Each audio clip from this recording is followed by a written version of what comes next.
The Battle of Lundy's Lane was a battle of the Anglo-American War of 1812, which took place on the 25th of July 1814, in present-day Niagara Falls, Ontario. It was one of the bloodiest battles of the war, and one of the deadliest battles ever fought in Canada. Background: on the 3rd of July 1814, an American army under Major General Jacob Brown launched an attack across the Niagara River near its source on Lake Erie. His force quickly captured the British position at Fort Erie and then advanced north. 2 days later, one of his 2 brigades of regular U.S. infantry under Brigadier General Winfield Scott defeated a British force commanded by Major General Phineas Ryle at the Battle of Chippewa. A few days after the battle, Brown outflanked the British defences along the Chippewa River, and the British fell back to Fort George near the mouth of the Niagara on Lake Ontario.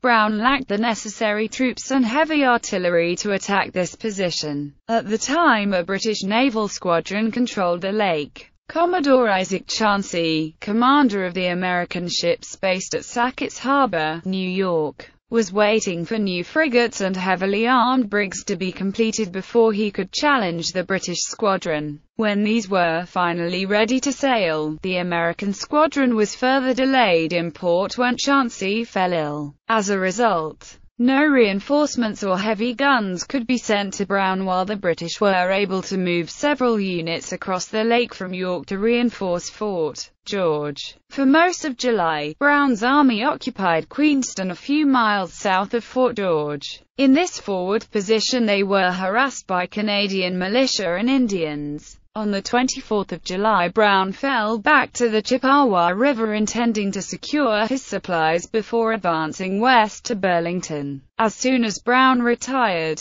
British light infantry and militia under Major General Ryle advanced to Lundy's Lane 4 miles north of the Chippewa to allow light troops to maintain contact with the American main force. Battle. Preliminary movements. Early on the 25th of July, the British Lieutenant Governor of Upper Canada, Lieutenant General Gordon Drummond, arrived in Fort George to take personal command on the Niagara Peninsula. He immediately ordered a force under Lieutenant Colonel John Tucker to advance south from Fort Niagara along the east side of the Niagara River, hoping this would force Brown to evacuate the West Bank. Instead, Brown ordered an advance north, intending in turn to force the British to recall Tucker's column to protect Fort George. The Americans apparently did not know that the British held Lundy's Lane in strength. As soon as Ryle knew the Americans were advancing, he ordered his troops to fall back to Fort George and ordered another column under Colonel Hercules Scott to move from St. David's to Queenston to cover his withdrawal, rather than advance to his support. These orders were countermanded by Drummond, who had force-marched a detachment of reinforcements to Lundy's Lane from Fort George. The British were still reoccupying their positions when the first American units came into view. At about 6 p.m., Scott's attack. Lundy's Lane was a spur from the main portage road alongside the Niagara River. It ran along the summit of some rising ground and therefore commanded good views of the area. The British artillery was massed in a cemetery at the highest point of the battlefield. The American 1st Brigade of Regulars under Winfield Scott emerged in the late afternoon from a forest into an open field and were badly mauled by the British artillery. Scott sent the 25th U.S. Infantry, commanded by Major Thomas Jesup, to outflank the British left. The 25th found a disused track leading to a landing stage on the river, and used it to pass round the British flank. They caught the British and Canadian units, their regiment and the Upper Canada Incorporated Militia Battalion, while they were redeploying them, unaware of the American presence, and drove them back in confusion. The British and Canadians rallied, but had been driven off the portage road. Jesup sent Captain Ketchum's light infantry company to secure the junction of Lundy's Lane and the portage road. Ketchum's company captured large numbers of wounded and messengers, including Major General Ryle, who had been wounded in one arm and was riding to the rear. Most of the prisoners escaped when Ketchum himself, having briefly rejoined Jesup, ran into an enemy unit while trying to return to the main body of the American Army. Although Ryle and militia cavalry leader Captain William Hamilton Merritt remained prisoners, Jesup's action and the steadiness of Scott's brigade nevertheless persuaded Drummond to withdraw his center to maintain alignment with his left flank, and also pull back the Glengarry light infantry, who had been harassing Scott's own left flank. The withdrawal of Drummond's center left the artillery exposed in front of the infantry. Brown's attack. By nightfall, Scott's brigade had suffered heavy casualties, but Brown had arrived with the American main body. As Ripley and Porter relieved Scott's brigade, Brown ordered the 21st U.S. Infantry under Lieutenant Colonel James Miller to capture the British guns. Miller famously responded, "I'll try, sir," while the British were distracted by another attack by the 1st U.S. Infantry on their right. Miller's troops deployed within a few yards of the British artillery. They fired a volley of musketry which killed most of the gunners and followed up with a bayonet charge which captured the guns and drove the British center from the hill. The British infantry immediately behind the guns tried to counter-attack, but were driven back by Miller and Ripley. Meanwhile, the British column under Colonel Hercules Scott was arriving on the field, already tired from its unnecessary diversion via Queenston. Unaware of the changed situation, they blundered into Ripley's brigade and were also driven back in disorder, losing their own 3 6-pounder guns. These were recovered by a charge by the Light Company of the 41st Foot, but were either abandoned again or remained in British hands but could not be brought into action as the drivers and gunners had been scattered. Drummond's counter-attack. While the Americans tried to deploy their own artillery among the captured British guns, Drummond reorganized his troops and mounted a determined attempt to retake his own cannon. There was no subtlety. Drummond merely launched an attack in line, without attempting to use his many light infantry to harass or disorder the American line, or to locate any weak points in it. The attack was beaten back after a short-range musketry duel over the abandoned British guns, in which both sides suffered heavy casualties. The Glengarry light infantry, who had once again begun to harass the American left flank, were mistaken for Americans by other British units and forced to withdraw after suffering casualties from British fire. Undeterred by his first failure, Drummond launched his second attack, using the same methods and formation as in the first. Although some American units wavered, they were rallied by Ripley and stood their ground. While the combat was taking place, Winfield Scott led his depleted brigade in an unauthorized attack against Drummond's center. Scott's brigade was engaged both by the British and by units of Ripley's brigade, who were not aware of the identity of the troops at which they were shooting. Drummond's line was driven back, but Scott's men broke in disorder and retreated, before rallying on the American left. Scott rode off to join Jesup's regiment, still out on the right flank, but was severely wounded shortly afterwards. Shortly before midnight, Drummond launched a third counter-attack, using every man he could find. Although by this time the British line consisted of mixed-up detachments and companies, rather than organized regiments and battalions. The fighting over the artillery was even closer than before, with bayonets being used at one point, but again the exhausted British fell back. End of the battle. By midnight both sides were spent. On the American side only 700 men were still standing in the line. Winfield Scott and Jacob Brown were both severely wounded. Brown would soon recover, but Scott's injury removed him from the campaign. With supplies and water short, Brown ordered a retreat. Porter and Lieutenant Colonel Jacob Hindman protested but complied. Ripley was apparently left unaware of Brown's order until he realized that Hindman's artillery had been withdrawn. Although urged by Porter to maintain his position, he also withdrew. The British still had 1,400 men on the field, but they were in no condition to interfere with the American withdrawal. Drummond had ordered some units to hold the Portage Road and left some light infantry outposts near the Americans. but had withdrawn the remainder a short distance west along Lundy's Lane. The American artillerymen had suffered severely during the fighting, and Hindman had difficulty finding sufficient draft horses to get all his guns away. One American 6-pounder gun had been lost earlier during the close-range fighting when its drivers had been hit by musket fire and the horses drawing it had bolted into the British lines.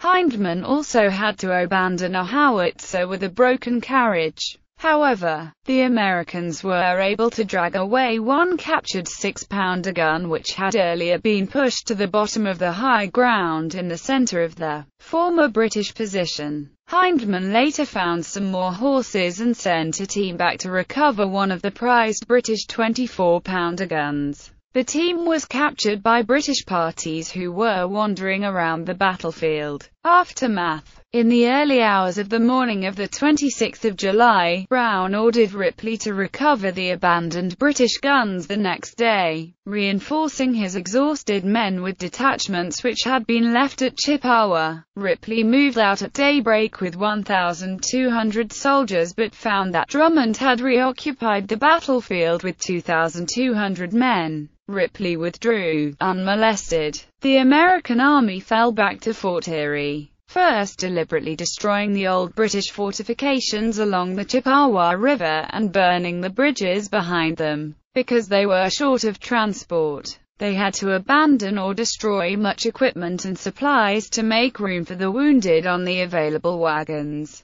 Drummond was later to claim from this that the Americans had retreated in disorder. In fact, after burying some of the British and Canadian dead on the battlefield and burning many American corpses in large funeral pyres, the British had themselves withdrawn to Queenston until Drummond received reinforcements. Casualties. The British official casualty return had 84 killed, 559 wounded, 42 captured and 193 missing. The Americans captured 19 British officers and 150 other ranks, giving a revised British casualty total of 84 killed, 559 wounded, 169 captured and 55 missing. The original American official casualty return, dated 30 July 1814, gave 171 dead, 572 wounded and 117 missing. A slightly later version gave the same number of killed and wounded, but only 110 missing. Donald Graves says, British records state that 4 officers and 75 Americans of other ranks captured at Lundy's Lane were imprisoned at Quebec in the autumn of 1814. The remainder of the missing were probably the wounded or dead left on the field after Ripley withdrew.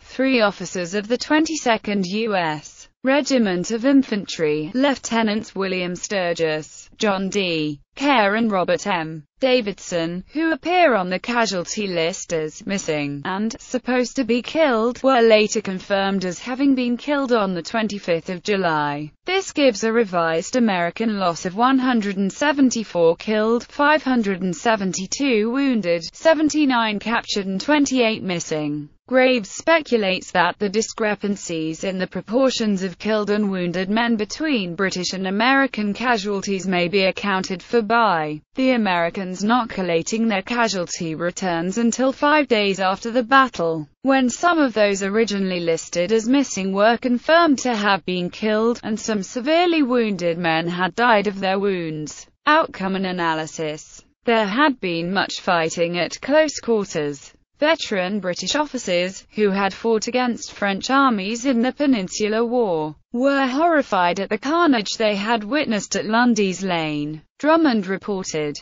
"Of so determined a character were the American attacks directed against our guns that our artillerymen were bayoneted by the enemy in the active loading, and the muzzles of the enemy's guns were advanced within a few yards of ours." The battle confirmed that the American regular forces had evolved into a highly professional army. Scott is widely credited for this progress, having modeled and trained his troops using French Revolutionary Army drills and exercises. Although not all the American units present at Lundy's Lane had benefited from his personal training, evidence compiled by Donald Graves, a Canadian historian employed at the Directorate of History, Department of National Defence, Canada, argues that General Drummond failed to use skirmish pickets to protect his guns, which were consequently captured by the Americans. Drummond also showed little tactical finesse during his counter-attacks, not using his light infantry to their best advantage and mounting only straightforward frontal attacks. American historian John R. Elting suggests that if Drummond had instead concentrated on the vulnerable American left flank, he might have won a decisive victory. In respect to the effect of the battle on the war, the British won a strategic victory, since the Americans on the Niagara had suffered so many casualties that they were now badly outnumbered, and were forced to retire to Fort Erie. Richard V.